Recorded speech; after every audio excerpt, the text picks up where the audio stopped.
ma'am ngasi video se diko ki Durga Puja series ki look number 3 Navami makeup oidoini Saptami Astami look number 1 and 2 already upload tawgarabani ko yeng video oragadi chatlaga yeng biro hauzik ma'am makeup se how do mamagda sum video khating sum haibni ko skincare do base kau biganu skincare do lo matung da hand step oido se primer ma lawra ga taire aduga primer foundation sigi se gap thamgani ko ma'am ikoi ki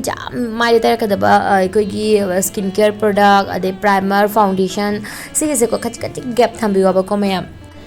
ngaha kha gap khi manung duga pisum ek thok charani pisum se anu da ye ek lora matung da spoolie malaware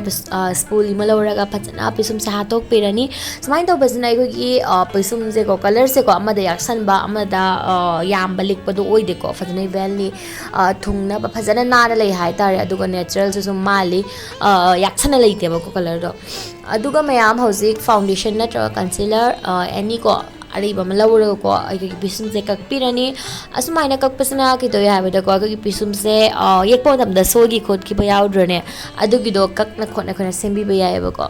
housing toriba step se kai gumba dag duk leiba tar ri to biro adugo dag duk leita tar ri se step se skip to ba yai conceal to bani ma'am adu khalam ngani ko conceal se kai ginongo ba color sen to ise na ko ma'am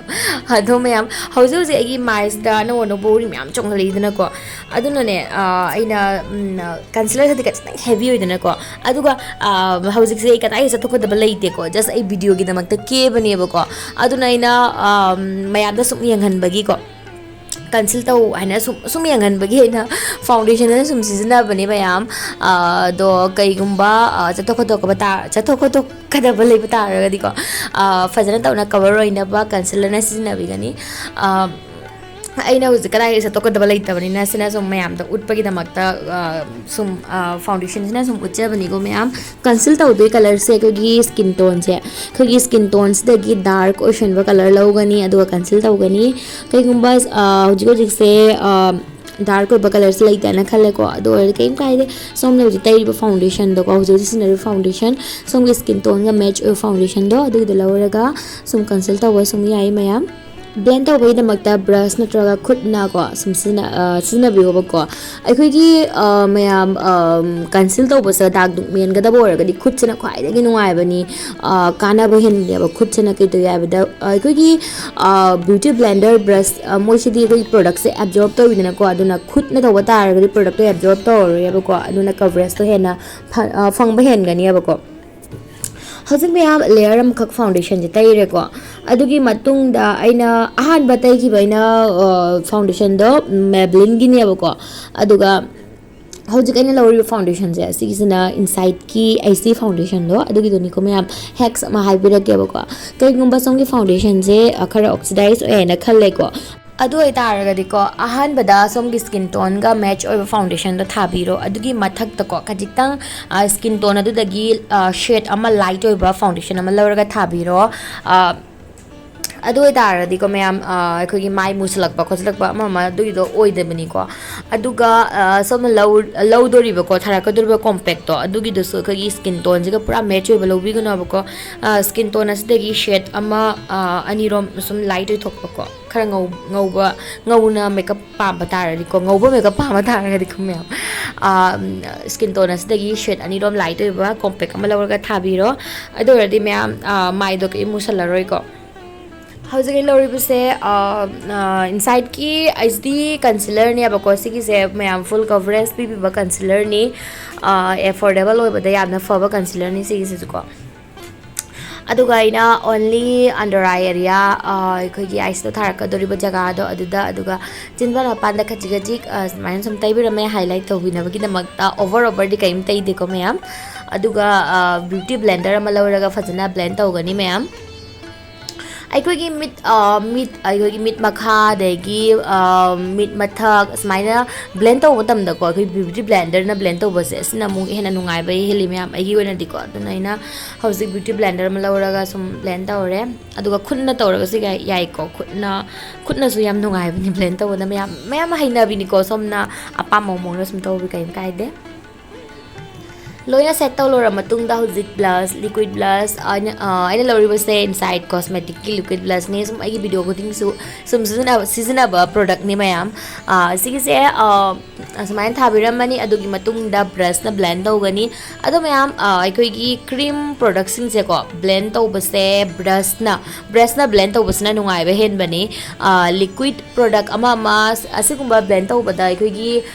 beauty blender se asina blend tau ba yam nungai ba ko aduga cream product kumba se blend taurakpa matamda brush re yam nungai be heli mayam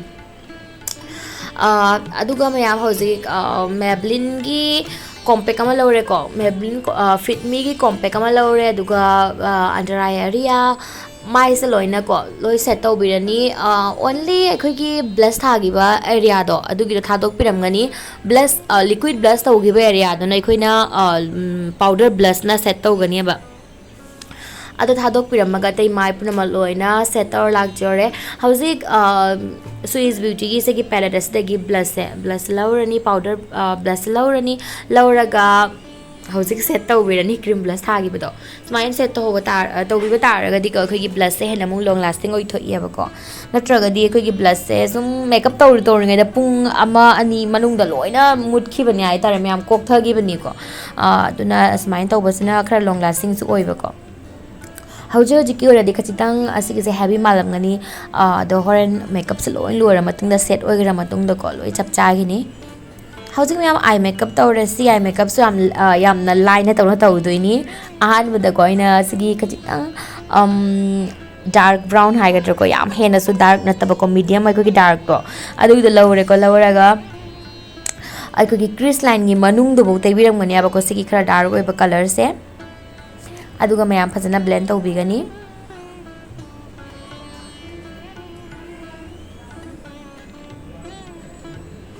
aduga mayam hojena crease tai ba color se ko sina ko aikogi ahan ma tai gi ba color do adudagi light oi thaba color loduni ko maram di transition color oi duni na ko transition color se aikoina matam pura maka light color tai duini ko aduna light brown do lawrani light brown color do lawraga transition color thabiramani phajala blend to bigani mayam blend to da leire ko ki makeup se nan ba khotpa makeup se loina blend to da leire blend phajan to ringai gi matam changhalingai gi hena nan ba heli how's a black eyeshadow do the lawraga smile liner ama yak thok piram ngani ko khachitang asigi look se na smoky khachitang ai khogi aduma look tho sumai na pamagi ko ahan bada asigi mathak dai liner tharak toine ba ko ado smaina ina liner thadri mamang sida eyeshadow na smaina liner ama smaina yak piram ngani ba ko semaina iho busna ko mitse sum ayo na di ko mayam ayo na di khasitang rasi ma pibi udmain to yeb ko asigi mathak sida liner tharak to ni ko semaina yek pagi kana ba ma ko khoina liner yek la ko matam da soi ba khot pi tawdrane adu do oir yeb ko ahan bada khoina semaina makha da horamina ko aduga mayam hojik aina uchakiba brown color do adu lawrani lawraga khachitang smast tawiram gani na hydrone khachitang smoky look ama pibi duine na ko khachitang smain tawna blend tawiram gani smast tawiram gani aba ko aina yekiba color do hojik eyeliner ama lawraga I phachana tawna liner si ani wing liner chingkalap tawraga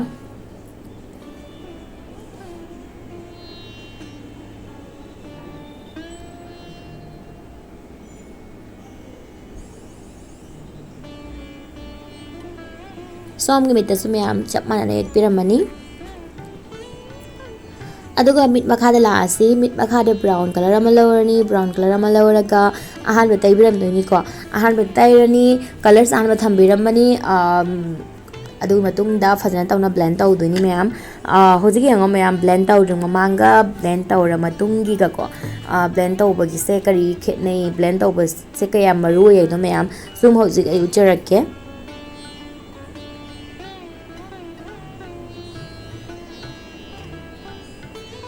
yengo mayam blend taw mai gi siga taw da basiga ko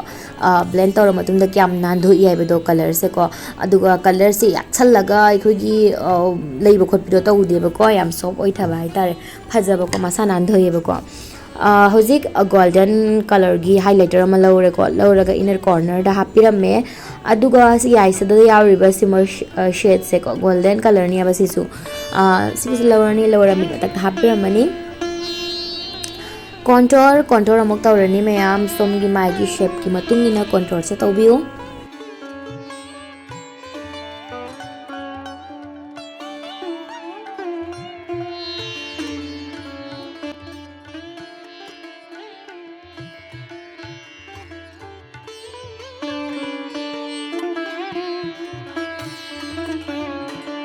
ꯍꯧꯖꯤꯛ ꯃꯌꯥꯝ nose ꯀꯣꯟꯇꯣꯔ ꯑꯃꯨꯛ ꯇꯧꯔꯅꯤ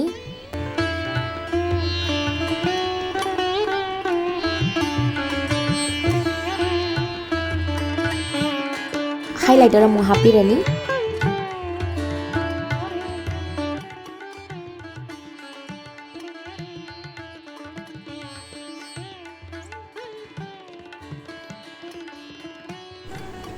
हौजे तौरीसेको compact अमा लौरे compact अमा लौरगा contour तौगिबगी हेक मखादो अदुदा सुमाइना तैबिरमगनी नांथोकपिरमगनी makeup से लोइसलए ma'am of camera दा false eyelash कैगक नपलाएको हौजे तौदिसे lipstick तैदि ममांगदा फजना lip की boundary से हाने थोकचरनी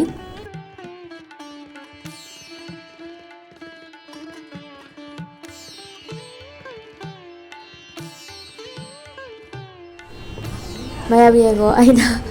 लिपस्टिक शेड खलिङैदको अनि से तौरमिसे येंगो इचा नुपाना अहान अबेमजेको उद्रे आइना कैमरा से वांगबनिना मा नेममिना उद्रेदनको अदुना इचा नुपाना पम्बिना का थागत बिलेरमी आइसे खंगपोतेको एडिटिंग तौ मतमदा फंगनाबने येंगो नुसिले और ऐसे करो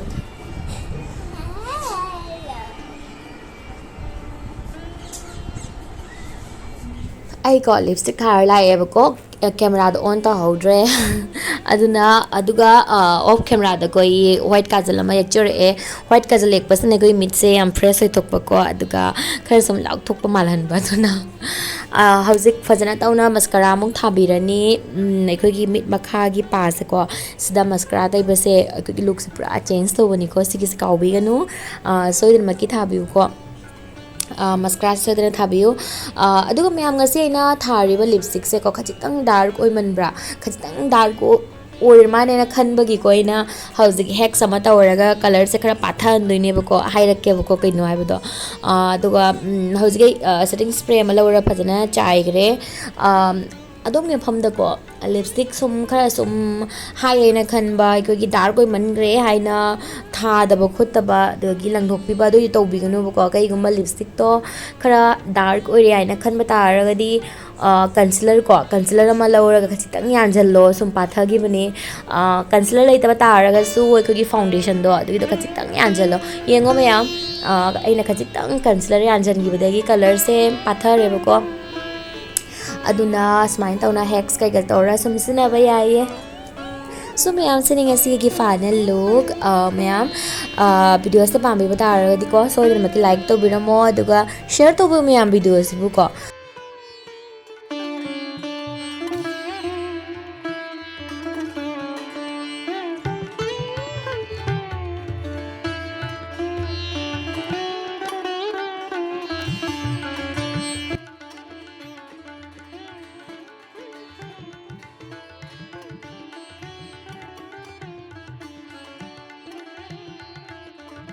सिनिगसी फाइनल लुक मैं समसे हजिक होयनगे तौरमेबको अदो मैम एनोदा हजिक मतम से लेट्रेबको हजिक याम थेंगेबको आइसे चाक थोंगेबको अदुगी मरमना आई हेयर स्टाइल से तौबगी मतम से लेरक्तरे अदुना समसे सुम पुंजलगको सुमाइना लेरबा चिजले मैम समना पामजम मोंगदा हेयर स्टाइल से तौबिउ यामना फजगनी आई होप मैम गसे वीडियो से मैम पामबिरमगने खनजे कईगुम्बा पामबा तारगदी वीडियो से लाइक तौबिरमो अदुगा चैनल असिदा लोग चैनल सब्सक्राइब तौसनबिरमो मथंग समुका फजब फजब वीडियोस के आइबगी दमकता ngasi वीडियो से सुम संजरगे ngasi मैम बाय